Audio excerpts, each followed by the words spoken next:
Hello guys, welcome to my YouTube channel Lex Legion LLP. एक बहुत बढ़िया सा वीडियो फिर से मैं आपके लिए लेके आ चुका हूँ, जिसमें हम लोग भारतीय नागरिक सुरक्षा संहिता 2023 के बारे में पढ़ेंगे। तो मैं टेक्निक्स आपको बताता हूँ इस वीडियोस में कि किस तरह से आप भारतीय नागरिक सुरक्षा संहिता या भारतीय साक्ष्य अधिनियम को याद कर सकते हैं। तो मैं क्या करता हूँ, सारे सेक्शंस के सिर्फ डिजिट्स को लिख लेता हूँ एक पेज में। ठीक है, उसमें कुछ भी रेफरेंस नहीं होता, कोई भी पेपर, कोई भी पेंसिल, पेन मेरे पास नहीं है। बस मैं इन नंबर्स को देख करके विजुलाइज करता हूँ कि कौन सा सेक्शन कहाँ पे है, और कुछ कुछ सेक्शन जो इंपॉर्टेंट होते हैं उनको मैं एक क्यू की तरह यूज़ करता हूँ। उससे पहले के सेक्शन को याद कर लेता हूँ और उनके बाद के सेक्शन को याद कर लेता हूँ। तो चलिए शुरू करते हैं। भारतीय नागरिक सुरक्षा संहिता 2023। ठीक है, इसको 25 दिसंबर 2023 को प्रेसिडेंट का एसेंट मिला था और इसकी डेट ऑफ इन्फोर्समेंट है 1 जुलाई 2024। इसमें 531 सेक्शंस हैं, 39 चैप्टर्स हैं और 2 शेड्यूल हैं। ठीक है, ये प्रीलिम्स में आ जाता है ये क्वेश्चन। तो इसका जो फर्स्ट सेक्शन 1 है वो कहता है, जो चैप्टर 1 है इसका प्रिलिमिनरी, उसका जो सेक्शन 1 है, ठीक है, वो कहता है शॉर्ट टाइटल, एक्सटेंट और commencement. Short title, this act में be called the Bharatiya Nagarik Suraksha Sanhita and the provisions relating to this act except chapter 9, 11 and 12, ठीक है, does not apply to Nagaland and other tribal areas. Clear है? ठीक है। उसके बाद हम आ जाते हैं सेक्शन 2, जो कि अब डेफिनेशन क्लॉज बना दिया गया है। उसमें ये कहता है कि सारे डेफिनेशन दिए हुए, इससे क्वेश्चन प्रीलिम्स में आते ही आते हैं। ये प्रीलिम्स फोकस वीडियो है, तो आप थोड़ा ध्यान रखिएगा कि किस तरह से आप इसको देखेंगे इस वीडियो को।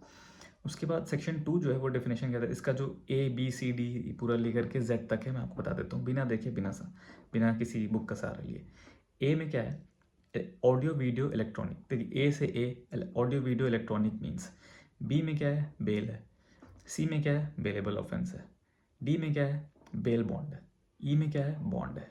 एफ में क्या है? चार्ज है। जी में क्या है? कॉग्निजेबल ऑफेंस है। एच में क्या है? कंप्लेंट है। पहले की तरह सेम टू सेम, बस नंबरिंग चेंज होगी। आई में क्या है? इलेक्ट्रॉनिक। ठीक है, इलेक्ट्रॉनिक रिकॉर्ड वगैरह है। ठीक है, इलेक्ट्रॉनिक कम्युनिकेशन। जे में क्या है? हाई कोर्ट है। के में क्या है? ठीक है, इंक्वायरी है। एल में क्या है? इन्वेस्टिगेशन है। एम में क्या है? Judicial proceeding. एन में है लोकल जुरिडिक्शन। ओ में नॉन कॉग्निजेबल ऑफेंस। पी में नोटिफिकेशन। क्यू में ऑफेंस। आर में पुलिस ऑफिसर। एस में प्लेस। टी में पुलिस रिपोर्ट। यू में पुलिस स्टेशन। वी में पब्लिक प्रोसिक्यूटर। डब्ल्यू में सब डिवीजन। एक्स में समन केस। वाई में विक्टिम और जेड में वारंट केस।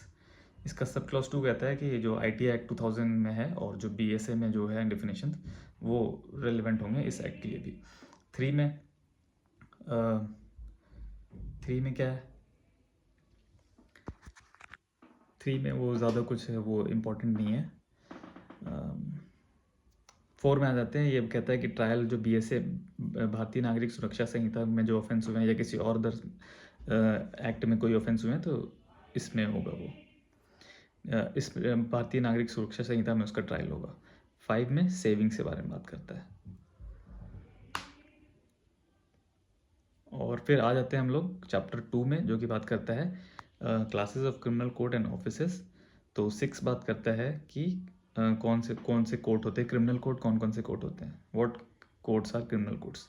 तो high court, court of session, high court के अलावा court of session, judicial magistrate first class, judicial magistrate second class and executive magistrate, ये होते हैं, ठीक है, कोर्ट, क्रिमिनल कोर्ट। उसके बाद आता है सेक्शन 7, जो कि सब डिवीजन के बारे में बात करता है।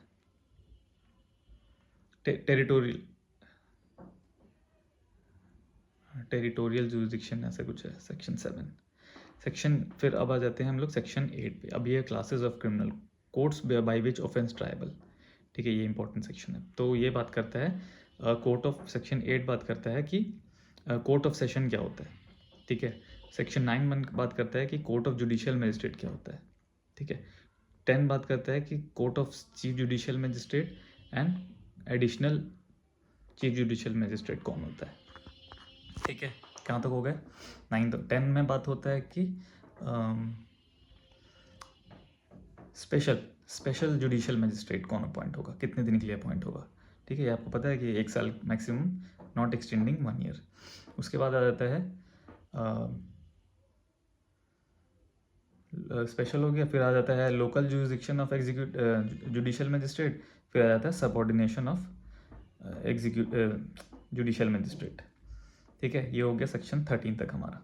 14 में एग्जीक्यूटिव मजिस्ट्रेट के बारे में बात होती है, 14 हो गया। 15 में स्पेशल एग्जीक्यूटिव मजिस्ट्रेट के बारे में बात होती है। 16 में local jurisdiction of executive magistrate के बारे में बात होती है, और 17 में सबऑर्डिनेशन ऑफ एग्जीक्यूटिव मजिस्ट्रेट के बारे में बात होती है। क्लियर है यहाँ तक। अब आ जाता है हमारा सेक्शन 18 जो कि पब्लिक प्रोसिक्यूटर से रिलेटेड है। 18 अब देख लीजिएगा सेक्शन, ये सिर्फ सेक्शन याद करने की मैं आपको टेक्निक बता रहा हूँ। 18 पहले ये 24 था। उसके बाद आ जाता है आपका असिस्टेंट पब्लिक प्रोसिक्यूटर 19 में, और 20 में आ जाता है आपका directorate of prosecution. Directorate of prosecution में कुछ चेंजेस हुए हैं जो कि इंपॉर्टेंट है, वो आप देख लीजिएगा। तो यहाँ तक हमारा ये चैप्टर कंप्लीट हो जाता है। अब आ जाता है हमारा चैप्टर, नेक्स्ट चैप्टर जो कि है चैप्टर 1 2 3 4, ठीक है, जिसमें हम लोग बात करते हैं पावर्स ऑफ कोर्ट्स के बारे में। सेक्शन 21 तो पहले तो ये बात करता है कि क्रिमिनल जो केसेस होते हैं उसको ट्राई कौन करेगा। तो हाई कोर्ट के अलावा court of session, judicial magistrate, ठीक है। या इसमें जनरली ये लिखा हुआ है, हम तो ये जानते हैं हाई कोर्ट के अलावा court of session, judicial magistrate first class, judicial magistrate second class. लेकिन सेक्शन 21 में ये दिया हुआ है कि हाई कोर्ट के अलावा, ठीक है, कोर्ट ऑफ सेशन और any other court given in the second schedule. और कोई ऑफेंस जो वुमेन से रिलेटेड है तो उसको वुमेन पुलिस ऑफिसर करेगी ट्राई, वुमेन मजिस्ट्रेट ट्राई करेगी, ठीक है। और इसके बाद आता है सेक्शन 22 जो ये बात करता है कि सेंटेंसेस विच कोर्ट में पास, तो हाई कोर्ट में pass any punishment prescribe by law including that sentence life imprisonment. Court of session में pass any sentence authorise by law, prescribe by law including death sentence, life imprisonment, ठीक है, और punishment more than 10 years, लेकिन that sentence has to be confirm by the high court, ठीक है। CJM में pass any sentence up to 7 years, 7 साल तक की कोई भी पनिशमेंट पास कर सकता है, fine unlimited. Judicial magistrate first class, ठीक है, वो 5 साल तक की कोई भी पनिशमेंट, 10 साल तक की कोई भी पनिशमेंट कर सकता है और 50,000 रुपये तक का fine.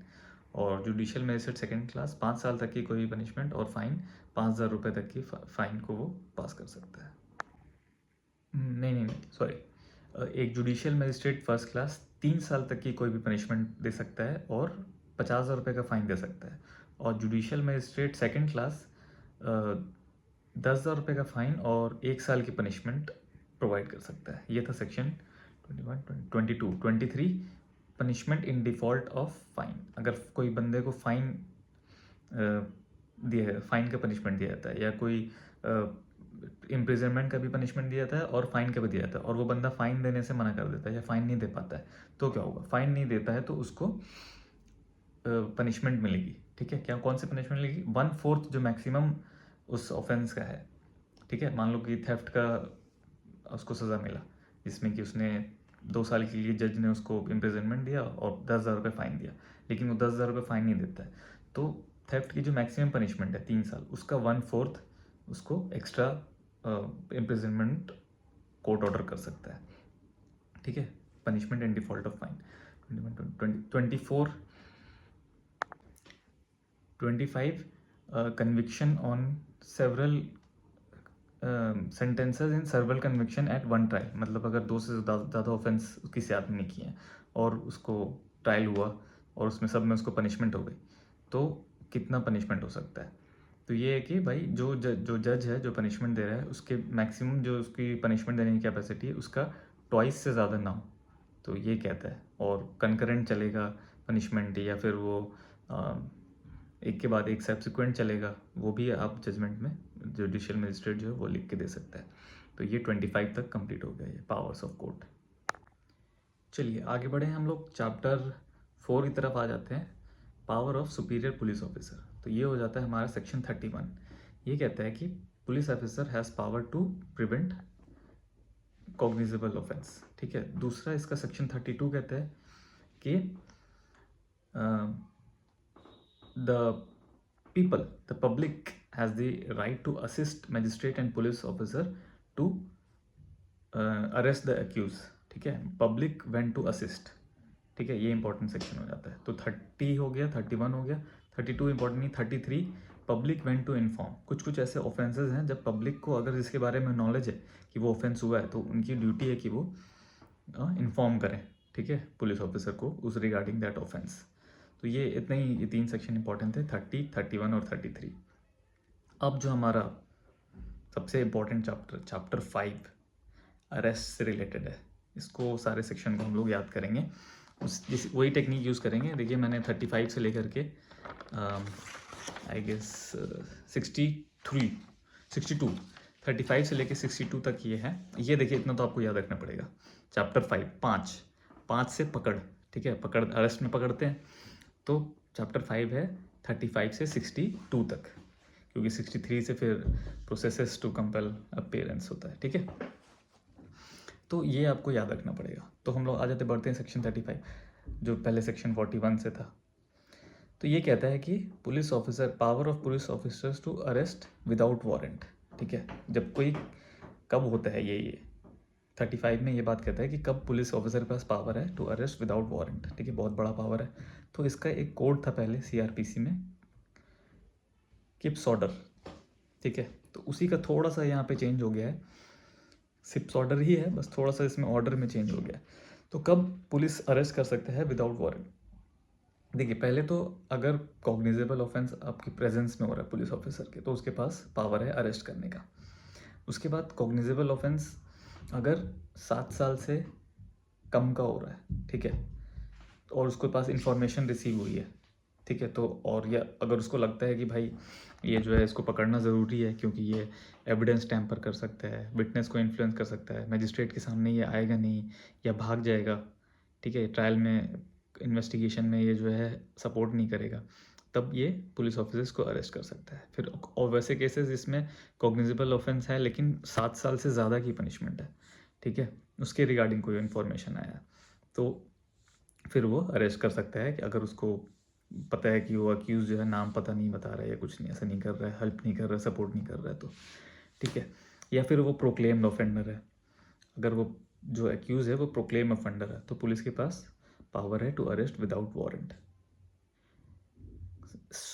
सॉर्डर, keeps order, stolen property, अगर किसी के पास स्टोलन प्रॉपर्टी है तो भैया पुलिस के पास पावर है कि उसको अरेस्ट कर ले विदाउट वारंट. ऑब्स्ट्रक्शन कर रहा है अगर पुलिस ऑफिसर के किसी काम में, तो फिर उसको पावर है पुलिस के पास कि अरेस्ट कर लेगा विदाउट वारंट. डेजर्टर, ठीक है, आर्मी नेवी या एयरफोर्स से वो डेजर्ट भाग करके आ गया, जंग का, युद्ध का मैदान छोड़ करके, तो उसको पकड़ लेंगे. किसी का एक्स्ट्रेडिशन क्या है, किप्स ऑर्डर, DER, एक्स्ट्रेडिशन का किसी का अगर आया है गवर्नमेंट की तरफ से, ठीक है, तो उसको पुलिस ऑफिसर अरेस्ट कर लेगी. आर में अगर कोई रिलीज कॉन्विक्ट है और अपने टर्म्स एंड कंडीशन जिस पे वो रिलीज़ किया गया था उसको वो कंप्लाई नहीं कर रहा तो उसको अरेस्ट कर लेगी. या किसी दूसरे थाने ने रिक्विजिशन किया है, रिक्विजिशन डाला है कि भैया इस आदमी को अरेस्ट कर लो, तो उसको वो पुलिस ऑफिसर अरेस्ट कर लेता है विदाउट वारंट. ठीक है, ये तो था सेक्शन 35. ठीक है, अब 36 जो था ये 41 ABCD जो है ना उससे रिलेटेड है. 36, 37, 38, तो ये देखते हैं इसमें क्या है. 36 कहता है कि duty of police officer while making arrest, तो वो उसके पास विजिबल उसका जो है नाम होगा, नेम प्लेट होगा, और वो उसका अपनी आइडेंटिटी बताएगा कि मैं इस पोजीशन पे हूँ. ठीक है, तब वही वो अरेस्ट कर सकता है. ठीक है, ये ड्यूटीज़ के बारे में बात करते हैं, जिसमें हमारा वेरी इंपॉर्टेंट केस है DK Basu versus state of West Bengal. ठीक है, ये केसेस रिलेवेंट हो जाते हैं यहाँ पे. 36, 37 क्या बोलते हैं, वही जो पुराना था हमारा कंट्रोल रूम, इसमें इसको बस चेंज करके डेजिग्नेटेड पुलिस ऑफिसर करके कुछ इसमें लिखा हुआ है 37 में कि भैया हर स्टेट में, हर डिस्ट्रिक्ट में एक कंट्रोल रूम होगा जिसमें कि उस दिन जो भी लोग अरेस्ट हुए हैं, जिनको भी रिमांड पे लिया गया है, जिनके अगेंस्ट FIR होगी, उनका एक डिजिटल रिकॉर्ड बना के रखना है ताकि वो उसको कंप्लाई करना है बस इससे. और अपना 38 बोलता है कि भाई जो अक्यूज पर्सन होगा जिसको अरेस्ट किया गया उसके पास राइट है अपने एडवोकेट से मिलने का during the investigation, not through out, but हाँ उसको राइट है, वो उसको बताना होगा कि आपके पास एडवोकेट से मिलने का राइट है. 39 बोलता है कि अगर कोई नॉन कॉग्निजेबल केस है तब पुलिस के पास भाई पावर नहीं है उसको अरेस्ट करने का, ठीक है। लेकिन अगर वो नाम पता नहीं बताता है, अपना एड्रेस नहीं बताता है, तब उसके पास पावर आ जाता है कि उसको अरेस्ट कर ले, उससे नाम पता करे और उसको एक बॉन्ड वॉन्ड भरवा के उसको फिर छोड़ दे, ठीक है। 39। 40 बात करता है अरेस्ट बाय प्राइवेट पर्सन। कुछ कुछ केसेस हैं जब प्राइवेट पर्सन, किसी एक नॉर्मल आदमी के पास भी किसी को अरेस्ट करने की पावर आ जाती है, तो ये 40 में बात करता है। पहले ये 43 था। और 41 में बात करता है अरेस्ट बाय मैजिस्ट्रेट। मैजिस्ट्रेट के पास कब पावर आती है अरेस्ट करने की, उसके जुरिडिक्शन में कोई भी ऑफेंस हो रहा हो, कॉग्निजेबल या नॉन कॉग्निजेबल, मैजिस्ट्रेट के पास पावर होता है अरेस्ट करने का, ठीक है। 40 हो गया, 41 हो गया। 42 में आ जाते हैं। इसमें बोलता है कि आर्म फोर्सेस को रिलीफ मिला हुआ है। आर्म फोर्सेस के किसी ऑफिसर को अरेस्ट नहीं कर सकते, सेंट्रल गवर्नमेंट से पहले प्रायर सैंक्शन लेके आना पड़ेगा अरेस्ट करने। प्रोटेक्शन ऑफ आर्म फोर्सेस, ठीक है। 40 हो गया, 41 हो गया, 42 हो गया।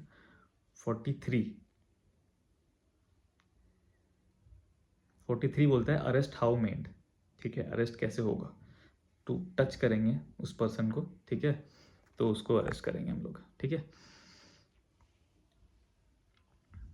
43 हो गया। 44 में सर्च, ठीक है। किसी भी एरिया में किसी कहीं पे जाना है अरेस्ट करने के लिए, अगर किसी को जाना है, कोई अक्यूज़ भाग रहा है, तो उस सर्च करने के लिए अगर वो किसी किसी जगह में चला गया तो उस वहाँ के दरवाजे को तोड़ देंगे तो उसको अब पकड़ने के लिए। अगर कोई महिला है जो पर्दा नशीन है तो पहले आपको बताना पड़ेगा कि भाई ये जो है हम दो गेट वेट तोड़ने वाले हैं, आप लोग साइड हो जाइए। तो पुलिस वाला अगर कहीं घुसता है और वहाँ बंद हो गया किसी वजह से, तो फिर वो तोड़ के निकल भी सकता है, यही है। वो वुमेन को सनराइज और सनसेट के बाद और सनराइज से पहले अरेस्ट नहीं कर सकते हैं, वुमेन पुलिस ऑफिसर ही अरेस्ट करेगी। लेकिन अगर बहुत ज़रूरी है तो जेएमएफसी का परमिशन लेकर के आप अरेस्ट कर सकते हैं, ठीक है। और 44 हो गया। 45 कहता है परस्यूट, ठीक है। 44 और 45 एक ब्लॉक बन जाता है। सर्च करेंगे, भागेगा तो परस्यूट भी तो करेंगे। तो अगर परस्यूट के दौरान पुलिस ऑफिसर के पास पावर है कि वो कहीं पे ऑल ओवर इंडिया में कहीं पे भी जा करके उसको पकड़ सकता है, ठीक है। तो परस्यूट हो गया। 46, 47, 48 और 49 ये भी एक चंक है।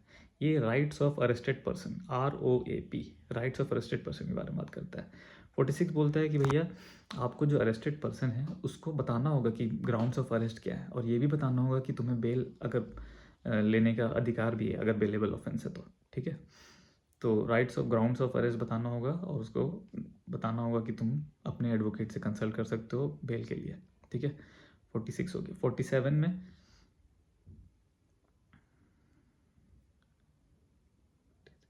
46 कहता है नो अननेसेसरी रेस्ट्रेंट, सॉरी 46 कहता है नो अननेसेसरी रेस्ट्रेंट। अगर वो बंदा साथ में चलने के लिए तैयार है तो उसको हथकड़ी वथकड़ी पहना के या उसके गले वले पकड़ करके नहीं लेके जाना है, ठीक है। ऐसा नहीं है कि अगर वो मान लो बंदा कहीं भाग रहा है तो उसको पीछे से गोली मार दी, एकदम कम से कम फोर्स लगा करके उसको पकड़ के लेके जाना है, ठीक है। 47 कहता है कि उसको ग्राउंड्स ऑफ अरेस्ट बताने हैं कि किस ग्राउंड पे आपका अरेस्ट हुआ है, ठीक है। 48 बोलता है कि किसी नियर रिलेटिव को या किसी फ्रेंड को आपके अरेस्ट की इन्फॉर्मेशन देनी होगी, कौन से ऑफिसर ने अरेस्ट किया है और कौन से थाने में अरेस्ट हुआ है वो उसको बताना होगा, ठीक है। 47 हो गया। 47 हो गया। 46 48 हो गया ये, ठीक है। 47 में ग्राउंड्स ऑफ अरेस्ट बताएंगे।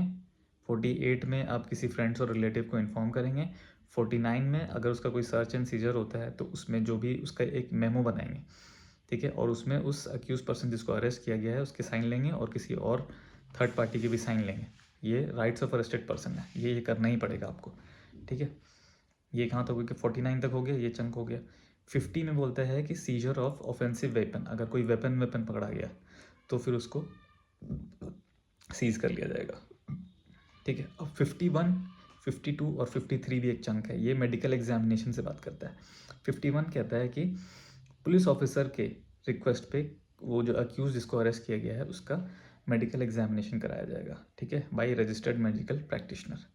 51 और 52 कहता है कि भैया अगर कोई अक्यूज ऑफ रेप है, कोई ऐसा अक्यूज है जिसके ऊपर रेप के चार्जेस लगे तो उसका मेडिकल एग्जामिनेशन भी करवाना है, ठीक है। और 53 कहता है कि अगर कोई नॉर्मल पर्सन जिसको अक्यूज़ है उसका एक रूटीन मैनर में मेडिकल एग्जामिनेशन होगा, जिसमें उसके सारे नाम वाम, कब बॉडी में इंजरी, ये सारी चीज़ें नोट होंगी, ठीक है।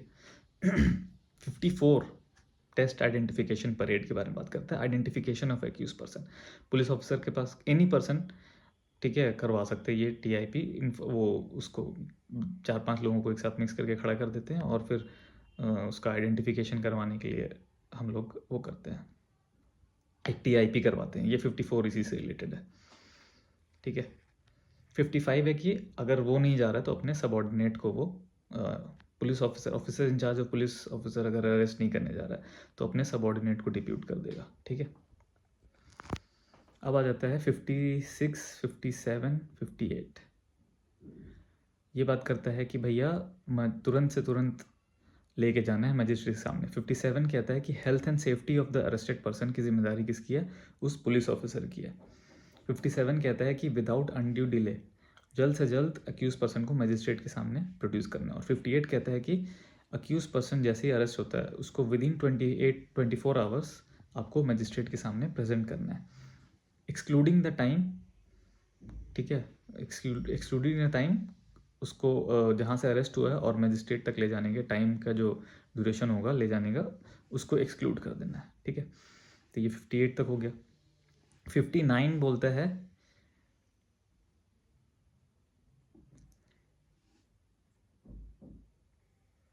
59 उतना इम्पोर्टेंट नहीं है, ये भी कुछ ऐसे सुपीरियर, हाँ, रिपोर्ट अगर सुपीरियर ऑफिसर से सबमिट होगी तो सुपीरियर ऑफिसर। 60 डिस्चार्ज के बारे में बात करता है कि एक बार जब पर्सन अरेस्टेड हो गया, ठीक है, तो उसको मजिस्ट्रेट ही छोड़ सकता है, ठीक है, या तो उसको डिस्चार्ज कर देगा या तो उसका बेल वेल लेगा, और कोई तरीका नहीं है, आप उसको डिस्चार्ज नहीं कर सकते। 61 बोलता है कि अगर किसी पर्सन को अरेस्ट किया गया और वो भाग जाता है तो the police has the power to retake him, ठीक है, और कहीं भी इंडिया में किसी भी जगह से उसको रीटेक कर सकता है। और 62 जनरली बोलता है कि अरेस्ट के जितने भी प्रोविजन होंगे ये BNSS के इस चैप्टर से ही गवर्न होंगे, ठीक है। नेक्स्ट चैप्टर अगर हम देखेंगे तो चैप्टर 5 हो गया। 5 से पकड़, तो उसके बाद क्या आएगा 6, ठीक है। अगर हम अरेस्ट नहीं कर रहे हैं तो कोर्ट के पास क्या क्या पावर है, कैसे उस आदमी की प्रेजेंस को हम लोग अश्योर कर सकते हैं कोर्ट में, तो यही बात करता है। Processes to compel appearance of person, क्या क्या तरीके हैं। तो पहला तरीका तो हमें पता है, समन है, तो ये शुरू हो जाता है 63 से लेकर के 71 तक, आई गेस, देखते हैं आगे। तो 72 तक है, देखते हैं हम लोग। 63 कहता है कि फॉर्म ऑफ समन क्या होगा।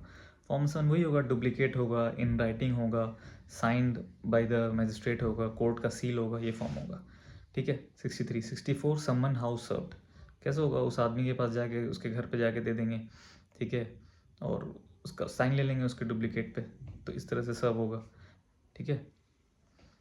या फिर किसी अडल्ट मेंबर को जा करके दे देंगे। तो 63, 64, 65 कहता है अगर कोई गवर्नमेंट ऑफिशियल है, ठीक है, तो उसको कैसे समन सर्व करेंगे, किसी गवर्नमेंट ऑफिस में वो काम करता है तो, ठीक है। 66 बात करता है कि अगर 63 और 64 और 65 दोनों ही नहीं काम आया तो फिर क्या करेंगे, किसी अडल्ट मेंबर को दे देंगे। 67 बात करता है कि अगर सारे मेथड फेल हो गए, कोई अडल्ट मेंबर भी नहीं मिल रहा है, तो फिर क्या करेंगे, उस घर के उस कंपाउंड में जहाँ भी वो अक्यूज पर्सन रहता है वहाँ पे conspicuous part of the building पे चिपका देंगे और एक कॉपी कोर्ट के कॉन्स्पिकस पार्ट पे चिपका देंगे, ताकि पता चल जाए कि हाँ इसका जो है समन इशू हो चुका है, और वो जब भी आए वहाँ तो देख ले कि भाई हाँ कुछ चिपका हुआ है, फिर कोर्ट में जा करके उसको वेरीफाई कर ले कि हाँ मेरे अगेंस्ट एक समन हुआ है तो मुझे कोर्ट में जाना पड़ेगा। 65, 66, 67 हो गया। 68 में कहता है कि अगर किसी कंपनी, फर्म, इन सब में कोई आदमी काम करता है तो वहाँ किस तरह से समन सर्व करेंगे। वहाँ जनरली एक लेटर दे देंगे, पुलिस ऑफिसर किसी सबऑर्डिनेट बोल देगा, या फिर उसको लेटर से वहाँ पे एक लेटर लिख देंगे, वहाँ पे उसके कंपनी के डायरेक्टर को, सेक्रेटरी को, मैनेजिंग डायरेक्टर को, या जो भी उस इंचार्ज है उस कंपनी का, वहाँ पे एक समन की कॉपी भेज देंगे। ये हो गया आपका 68।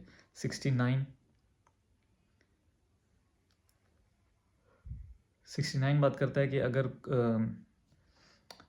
कोई लो आउटसाइड ऑफ द जुरिसडिक्शन है, किसी मजिस्ट्रेट के जुरिसडिक्शन में नहीं है वो person, outside of the jurisdiction है, तो क्या करेंगे, किस तरह से समन भेजेंगे, तो उस मजिस्ट्रेट को समन भेज देंगे जिसके जुरिसडिक्शन में वो अक्यूज पर्सन रहता है।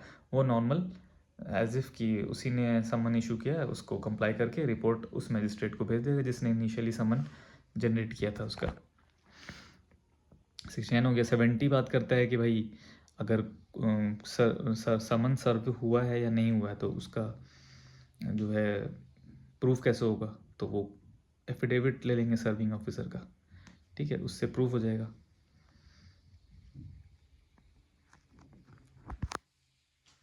और लास्टली 70 बात करता है service of summon to witness, witness को किस तरह से समन होगा। तो ये प्रोसेस टू कंपेल।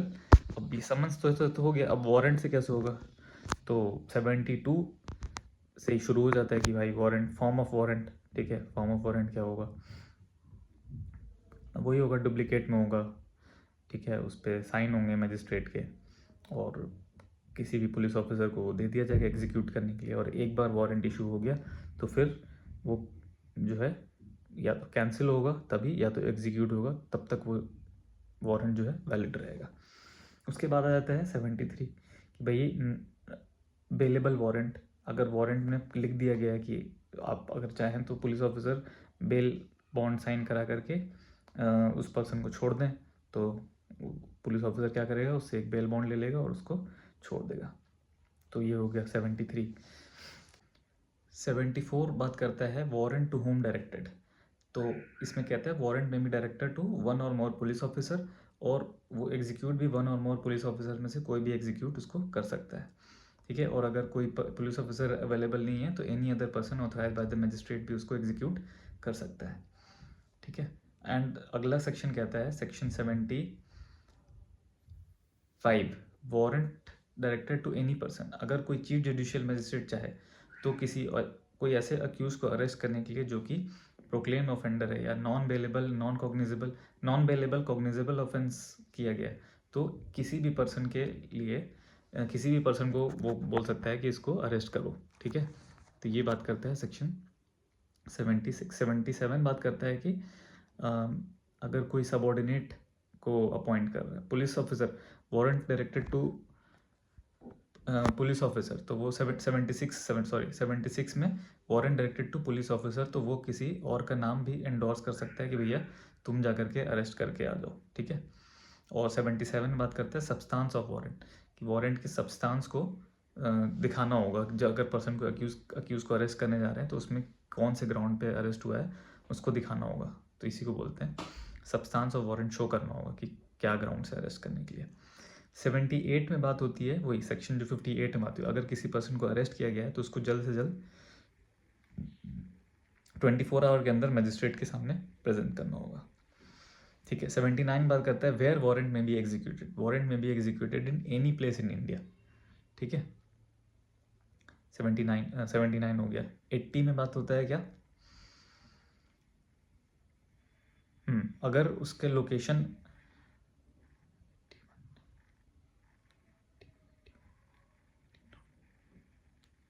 80 में, तो यहाँ अटैचमेंट वगैरह भी हो गया, ठीक है, उसकी अपील वगैरह भी चलेगी। अब कुछ अदर प्रोविज़न है जैसे कि सेक्शन 90 जो कहता है कि भाई अगर समन केस है लेकिन उसको पता है कोर्ट को कि समन करेंगे तो आएगा नहीं, तो वारंट इशू कर देगा, ठीक है। In case of summon direct warrant ही इशू कर देगा कि भैया इसको जल्द से जल्द कोर्ट में लेके आओ, ठीक है। 91 कहता है कि अगर कोर्ट में कोई बंदा प्रेजेंट है और कोर्ट को लगता है कि इसको जो है बेल बॉन्ड इसका साइन कराना होगा इसकी प्रेजेंस को अश्योर करने के लिए, तो वहीं पे उससे बेल बॉन्ड साइन करा लेगा या फिर वहीं पे उसको अरेस्ट भी कर सकता है कोर्ट में खड़े हुए किसी भी पर्सन को। 91 हो गया। 92 अगर कोई पर्सन बेल और बॉन्ड में दिए हुए कंडीशन को क्या करता है, ब्रेक करता है, तो भी उसका अरेस्ट किया जा सकता है, ठीक है। ये हो गया 91, 92 और 93 बोलता है कि जो अरेस्ट और इसके जो समन के प्रोविज़न हैं जितने भी कहीं भी कोई भी अरेस्ट होगा तो ये जो चैप्टर्स है processes to compel presence of, तो ये अप्लाई होगा। 93 ये कहता है। 94 सॉरी, ठीक है। 95 किस बारे में बात करता है, हाँ प्रोसेसेस टू, अब नेक्स्ट चैप्टर आ जाता है, chapter 8, processes to compel production of things. ये बात करता है कि अगर किसी वस्तु, किसी सामान, किसी डॉक्यूमेंट को कोर्ट में लाने के लिए, ठीक है, अगर लाना है तो उसके लिए क्या करना होगा। तो सिंपल सेक्शन 94 में समन इशू किया जाएगा कि भैया आपके पोजीशन में ये डॉक्यूमेंट है, इसको इस तारीख को कोर्ट में लेके आ जाओ, ठीक है। ये 94 कहता है। 95 क्या कहता है कि अगर लेटर पोस्ट ऑफिस में अगर कुछ है सामान, तो अगर high court, court of session, DM, CJM, ठीक है, इन लोगों को अगर लगता है कि किसी पोस्ट ऑफिस में कोई लेटर रखा हुआ है, ठीक है, और वो कोर्ट में प्रोडक्शन, तो वो समन इशू कर देगा कि भैया ये जो पोस्ट ऑफिस में ये फलाना फलाना सामान या लेटर है, इसको आप किसी मजिस्ट्रेट को या किसी एग्जीक्यूटिव मजिस्ट्रेट को ला करके आप उनकी कस्टडी में छोड़ दो, ठीक है। 94 हो गया। 95, 96 कहता है सर्च वारंट में भी इशूड, और उसमें ये दो पावर भी है कि वो पोस्टल अथॉरिटी को सर्च के लिए भी बोल सकता है, ठीक है। 94 हो गया, 95 हो गया। 96 व्हेन सर्च वारंट में भी इशूड, अगर लगता है कि समन से काम नहीं चलेगा तो सर्च वारंट, डॉक्यूमेंट को लाने के लिए सर्च वारंट भी इशू कर सकते हैं। और कोर्ट को अगर पता है कि भैया ये डॉक्यूमेंट उस बिल्डिंग के कौन से पोर्शन में, तो सिर्फ उसी पोर्शन के लिए सर्च वारंट इशू होगा, ठीक है। 94, 95, 96। फिर आ जाता है अगला सेक्शन 97,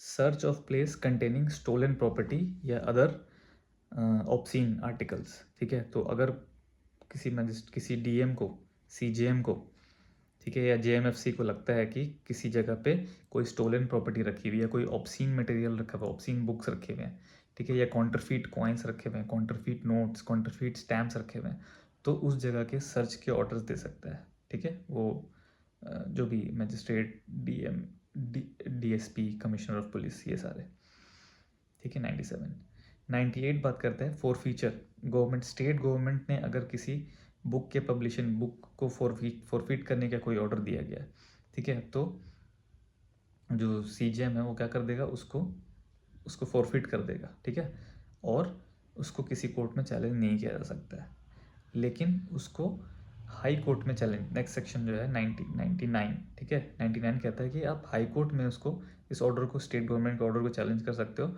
और वो हाई कोर्ट का मिनिमम 3 जज बेंच उस मैटर को सुनेगा। और अगर उस हाई कोर्ट में 3 जज बेंच नहीं है, ठीक है, कम है जजेस वहाँ पे, तो वहाँ फुल बेंच उस हाई कोर्ट का उस मैटर को या तो सेट असाइड कर देगा या तो उसको कंटिन्यू रखेगा, स्टेट गवर्नमेंट के फॉर फीचर को। ये बहुत इंपॉर्टेंट है, पूछा जाता है। 100 जो कि मिनी हेबस कॉर्पस के बारे में बात करता है कि अगर किसी पर्सन को किसी अनऑथराइज तरीके से कन्फाइन करके रखा गया है, ठीक है, और उसके अगेंस्ट आप डीएम को कंप्लेन करते हो, तो डीएम के पास या जेएम के पास, जुडिशियल मजिस्ट्रेट फर्स्ट क्लास के पास पावर है कि आप भाई, सॉरी, इसमें सिर्फ डीएम को आप एक लेटर लिख के दे सकते हो कि इस आदमी को अनलॉफुली कन्फाइन किया गया, डीएम ऑर्डर कर सकता है कि इसको छोड़ो, उसको रिलीज करो उस पर्सन को, ठीक है। इसको मिनी हेबस कॉर्पस भी कहते हैं। सेक्शन 100, सेक्शन 101 कहता है कि अगर किसी फीमेल को, ठीक है, अनलॉफुल पर्पस के लिए कहीं डिटेन करके रखा गया और उसके अगेंस्ट कंप्लेन आती है, तो तुरंत वो मजिस्ट्रेट क्या करेगा, ऑर्डर करेगा कि उस पर्सन को, उस फीमेल को वहाँ से रिलीज़ किया जाए, ठीक है, या उसके किसी गार्जियन को उसका जो कस्टडी दिया जाए जल्द से जल्द। तो ये सेक्शन 100 और सेक्शन 101, ठीक है। ये चैप्टर यहाँ ख़त्म हो जाता है। सेक्शन 102 बोलता है general direction as to warrants of search. Section 103 ये बोलता है कि हाँ, अगर किसी क्लोज प्लेस को सर्च वारंट आया गया और उस क्लोज प्लेस का जो भी इंचार्ज है वो फ्री इनग्रेस प्रोवाइड करेगा। अगर पुलिस ऑफिसर उसको बोलता है कि मुझे इस एरिया में जाना है, मुझे इस बिल्डिंग में, इस फैक्ट्री में जाना है, तो उसको फ्री इनग्रेस प्रोवाइड करेगा वो पर्सन, ठीक है। सेक्शन 104 बोलता है कि भैया अगर कोई dispose material found in other jurisdiction, other magistrate के जुरिडिक्शन में अगर कोई सर्च में कोई सामान मिला तो उसको कैसे डिस्पोज करेंगे, ठीक है। कि अगर वो 500 से कम का वैल्यू का है तो उसको बेच देंगे, या तो किसी पर्सन को वहाँ पे अपॉइंट कर देंगे कि भैया जब तक इन्वेस्टिगेशन या जब तक मैं ना बोलूँ इस सामान को अपने कस्टडी में रखना, इसकी तुम्हारी जिम्मेदारी होगी, ऐसे एक से एक बॉन्ड साइन करा लेगा। 500 रुपये से कम का सामान है तो उसको वहाँ पे बेच देगा, अगर वो जल्दी ख़राब होने वाला सामान है तो, और उसके पैसे को मजिस्ट्रेट के पास जमा कर देगा। ठीक है, सर्च इस तरह से होगा। 105 एक नया जुड़ा है जिसमें बोलता है ऑडियो वीडियो रिकॉर्डिंग होगी। अगर किसी सामान को सीज करते हैं तो उसकी ऑडियो वीडियो रिकॉर्डिंग कर लेंगे हम लोग। 105 हो गया। 106 बात करता है कि power of police officer to seize certain property. ठीक है, पुलिस के पास पावर है कि किसी प्रॉपर्टी को क्या कर सकता है, सीज कर सकता है। 107 रिस्टोर कर देगा। ठीक है, अगर सीज किया है, अगर वो पर्सन आ जाता है तो उसको रिस्टोर भी कर देगा। 108 बोलता है power of magistrate to cause search in his presence. ठीक है, 109 बोलता है कि किसी सीजर डॉक्यूमेंट वगैरह को इम्पाउंड कर सकता है मजिस्ट्रेट। और 110 जनरली ये बात करता है कि रेसिप्रोकल अरेंजमेंट के बारे में बात होता है।